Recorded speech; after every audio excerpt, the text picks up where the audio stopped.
வணக்கம், நான் Hema Subramanian. Welcome to home cooking Tamil. பொதுவாகவே நம்மளுக்கு பரோட்டானாலே ரொம்ப பிடிக்கும். அதுலேயும் நம்ம இன்றைக்கி பண்ண போகிற பரோட்டா ரொம்ப ஸ்பெஷலான பரோட்டா. அது சிலோன் பரோட்டா. இதை எப்படி செய்யறதுன்னு பார்க்கலாம்.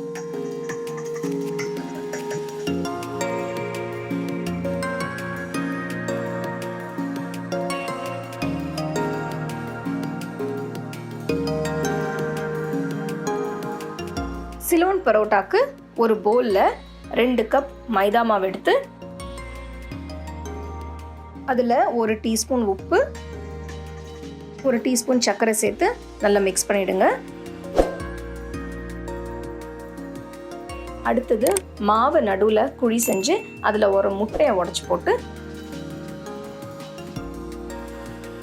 அதை சுற்றி 1 டீஸ்பூன் எண்ணெய் ஊற்றிக்கோங்க. மெதுவாக மாவை மிக்ஸ் பண்ண ஆரம்பிங்க. முட்டை இல்லாமல் இந்த பரோட்டா செய்யணும்னா முட்டையை மட்டும் போடாமல் மீதி எல்லாமே போட்டு நீங்கள் மாவை பிசைஞ்சுக்கலாம்.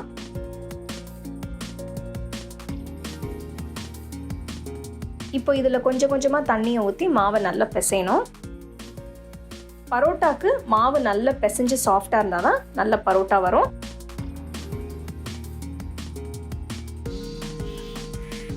இப்போ மாவு ஒரு 10 நிமிஷம் நல்லா பிசையணும். இப்போ அது 10 நிமிஷம் நான் பிசைஞ்சிருக்கேன். மாவை பார்த்தீங்கன்னா எவ்வளோ சாஃப்டாக இருக்குது பாருங்கள். இந்த மாதிரி மாவை நல்லா பிசைஞ்சு நல்லா ஸ்மூத்தாக சாஃப்டாக இருந்தால் தான் உங்களுக்கு பரோட்டாவும் நல்லா வரும். இப்போ பிசைஞ்சு வச்ச மாவை 30 நிமிஷம் மூடி எடுத்து வச்சுருங்க. 30 நிமிஷம் கழித்து பார்த்தீங்கன்னா மாவு அருமையாக இருக்குது. மாவு 1 நிமிஷம் பிசைஞ்சு இதில் கொஞ்சம் எண்ணெய் தடவி இன்னும் 1 மணி நேரம் மாவை மூடி வைக்கணும்.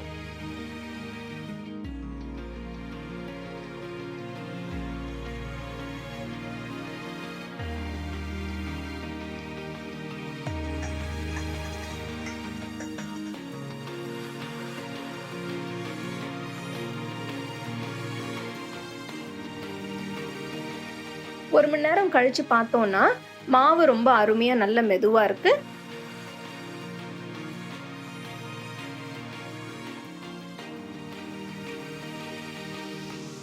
மாவை சின்ன சின்ன உருண்டைகளாக எடுத்து உருட்டி வச்சுருங்க.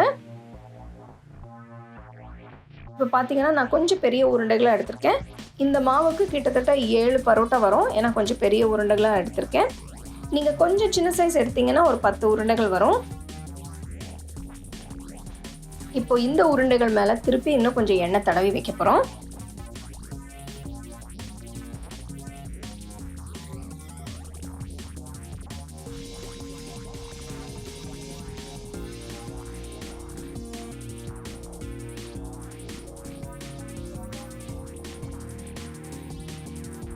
இந்த உருண்டைகள் மேலே எண்ணெயை தடவி இன்னும் 1 மணி நேரம் இதை ஊற வைக்க போகிறோம்.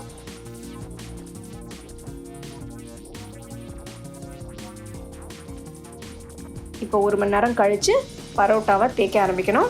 ஒரு உருண்டை எடுத்து கல் மேலே வச்சு மெதுவாக கையிலேயே நீங்கள் தேய்க்கணும். இப்போ நான் எப்படி செய்கிறேன்னு பாருங்கள்.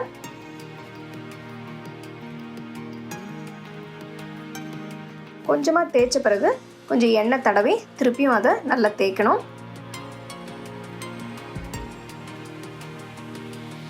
இது கையிலேயே நீங்கள் தேய்ச்சிங்கன்னா நல்லா ஸ்ப்ரெட் ஆகிடும். நல்லா மெலிசாக வந்திருக்கு. கீழே கல் தெரிகிற அளவுக்கு மெலிசா இருக்கு.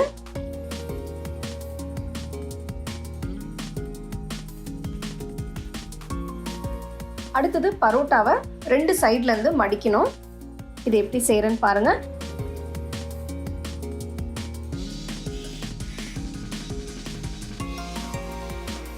ஸோ இந்த மாதிரி நீங்கள் 4 பக்கமும் மடித்த பிறகு தவாவை நல்லா சூடு பண்ணி இந்த செஞ்சு வச்ச பரோட்டாவை அதில் போட்டு 2 பக்கமும் சுடணும். பரோட்டா மேலே 2 பக்கமும் எண்ணெய் தடவிக்கோங்க.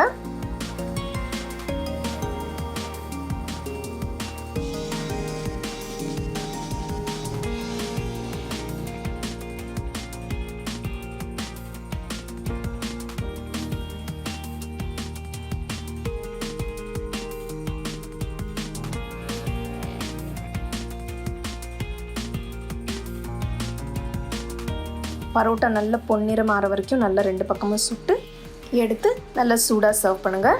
ஸோ இந்த மாதிரி சிலோன் பரோட்டா எப்படி செய்யறதுன்னு பார்த்தோம். கண்டிப்பாக இந்த ரெசிபி நீங்கள் வீட்டில் செஞ்சு பாருங்கள்.